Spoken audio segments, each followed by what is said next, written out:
Well, day one of the papal conclave has ended without a new pope.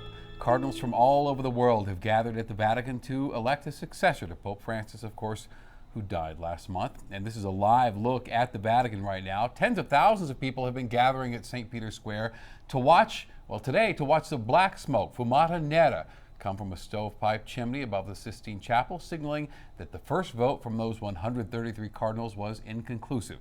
A two-thirds majority, at least 89 votes, will be required. While no one is quite sure who will become the new pope, there are plenty of opinions about who it should be. Russell Haythorne has a special edition of Denver7 Your Voice, talking to Catholics at Mass today about what they are hoping for in the next pope. We're here at the Cathedral Basilica of the Immaculate Conception in downtown Denver, and today's noon Mass definitely had a different tone on this historic day as the cardinals are meeting in the Sistine Chapel to select a new pope.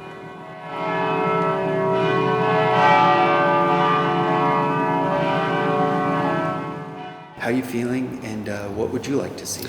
Well, I'm hopeful. I'm a practicing Catholic, a devout Catholic. I'm kind of rooting for Cardinal Sarah, and I've been praying for the best outcome.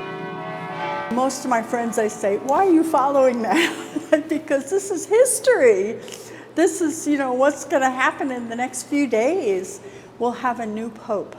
Hopefully we'll have a holy pope. Cardinal Sarah is a very holy man. Cardinal Pizzaballa, he's a very holy man also. My goal is just to learn as much as I can. The main interest I have, honestly, is developing a closer relationship to my mom and my grandma, and my family, really. My mom's side, they're all Catholics.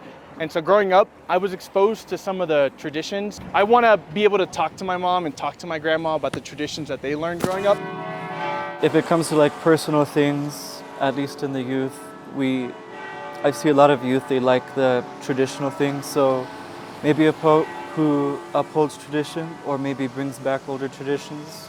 A lot of the youth, as I said, they like the Latin masses.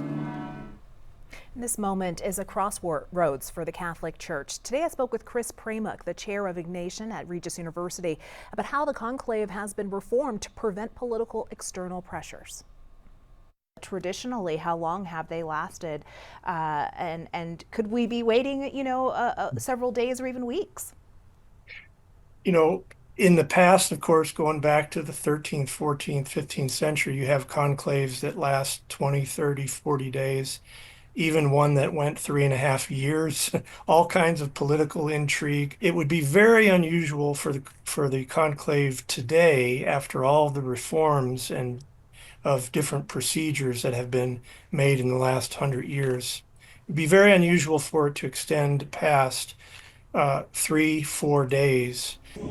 Pramuk spoke to me further about how Pope Francis dramatically diversified the College of Cardinals and the impact it could have on who is chosen as his successor. Watch more of our interview at 6:30.